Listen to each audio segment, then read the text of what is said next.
mwabale nnyo genda maaso n'okubanga mutugoberera agange nze Waso Emmanuel obulambuli butya batumeddeko mera gye musinzira buli mu oli mu nsonda wotulabira ku simu yo ku tablet yo ku computer yo okola omulimu gw'amaanyi tubebaza nnyo banafa ba Labor Connect namba y'essimu eri awo bakutwala ebweru gendayo bagambe nti njagenda Saudi Arabia emirimu gye giri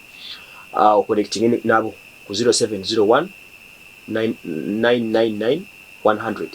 bajja kutwala oba bagambe ema yangambye nti mutwala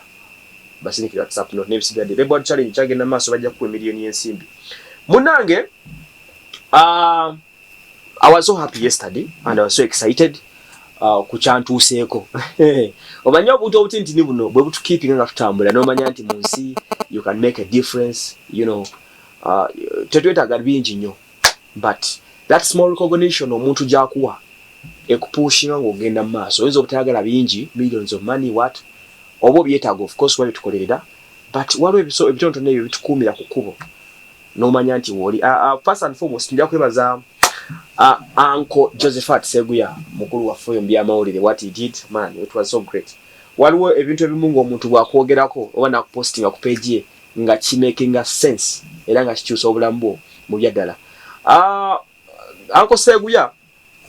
namukozeeko story about his life in a simple way olowooza okwebuuza Emma ebikwatagana ku Seguya wabijjeewa saabijjewala because I've been watching his shows for some good time byayogera bikanaku mbambiraba ate ffe tuli bannamawulire osobola okulaba ekigambo kimu oli asogera statement leero n'ogifunamu emboozi gye bujja so I've been watching his shows every day ne mulaba kino kiri n'enkuŋŋanya ebimukwatako ebitono binayogedde ate binalesewo bye bingi so n'agenda ku social media handles ze n'apostinga story yange gye namukozeeko nga bamucelebratinga Mama Fina we yamukoledde party eri worth 25 millions yageze n'awandiika bino ebigambo wammanga Nagamba nti now I don't know this journalist but he will surely have a bright future in his career the way he followed my 20-year journalism journey after Mama Fina organized me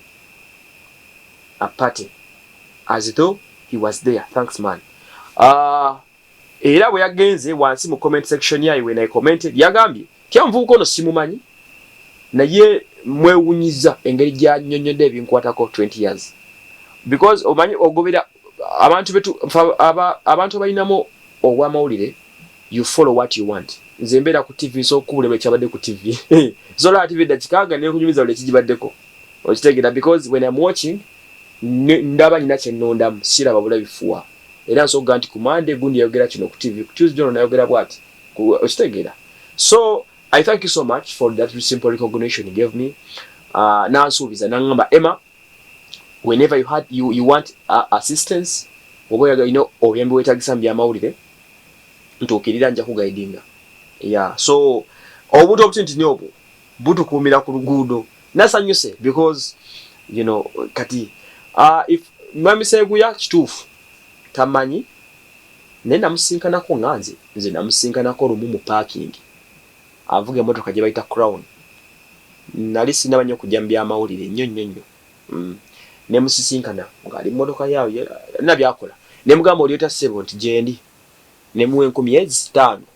katazijjukira but zina namuwe 15,000 ne mugamba nze bampita Emma wadde 5 nangamba zaaki ne mugamba njagadde bwekuwayo tiyamanya lwaki muwadde sese namuwa bwi nga onosanga omuntu manyife myala giving out ze okugaba kunsanyusa okuwa omuntu ekintu so ne muwe 5 zange nazimuwa long time back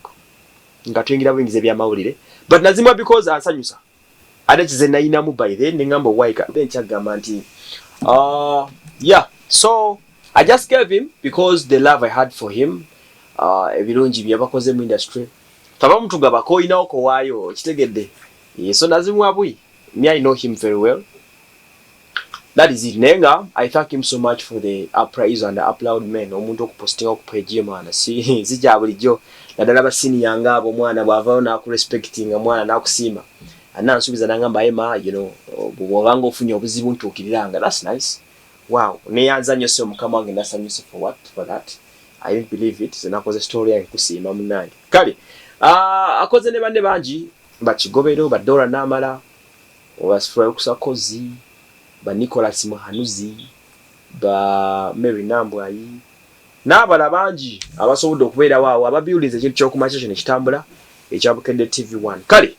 nze wasomani mwebale nnyo kubanga mutugobera